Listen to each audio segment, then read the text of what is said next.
Hello, I'm Helen and I'm a psychology student at the University of Derby. I'm going to talk you through American Psychological Association, or APA referencing, which is commonly used in psychology. When using the APA system, as with the Harvard system, there are two stages to referencing: citing within the text and completing a reference list. Citing, or a citation, is what you do in the text of your essay to highlight ideas you've incorporated from somebody else's work. The citation leads the reader to the full referenced information in the reference list.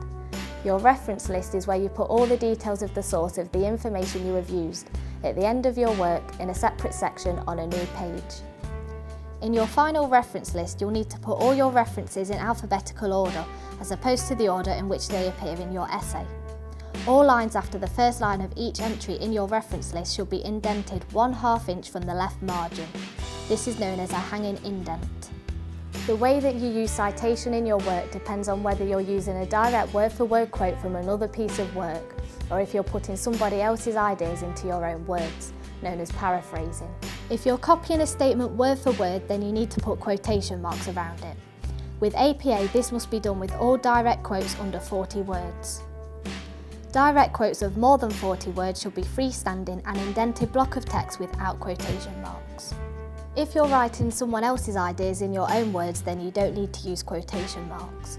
For both direct quotes and putting someone else's ideas into your own words, you need to then indicate the source of the information in brackets in the relevant place depending on the structure of the sentence. The first example here shows that Moss and I 2010 is not part of your sentence construction, therefore the author names and date are all bracketed. The second example shows Moss and I 2010 as part of your sentence construction, therefore only the date is bracketed. A citation only includes a maximum of 3 pieces of information. If you are copying a direct quote, this will be the author's surname, the year the source was published, and the page number. If it's not a direct quote, you should include the author and the year the source was published. The exception to the rule is if you use the same reference or citation in the same paragraph. In this paragraph, it is clear that Oliver in both sentences is the same author. Therefore, there is no need to repeat the year of publication in the second citation. It is also important to know the difference between primary and secondary references, as these are cited differently. A primary reference is the work of the author that you have accessed and personally read. If the author you are reading cites the work of someone else, and you like the cited reference, then this can be your secondary reference. In other words, a secondary reference is often another author cited by your primary author. Here is an example of this cited in text.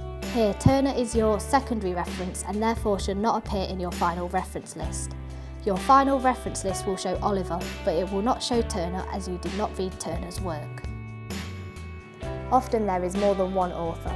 If there are more than 2 authors, then you must include all of the authors the first time you cite the source. If you reference the same source again in the text, it can be abbreviated to the first author followed by et al.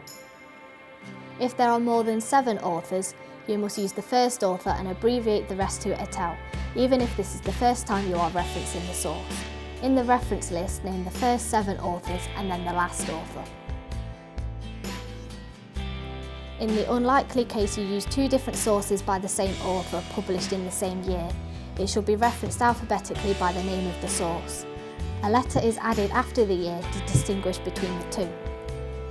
The letter after the year should also be cited in text. The way that you structure your sentence dictates which information you put in the brackets. If you talk about the author in your sentence anyway, then you only need to include the date or date and page number if it's a direct quote using brackets. The way you write "and" to join authors' names together is by using the full word in the body of your sentence and ampersand in the brackets.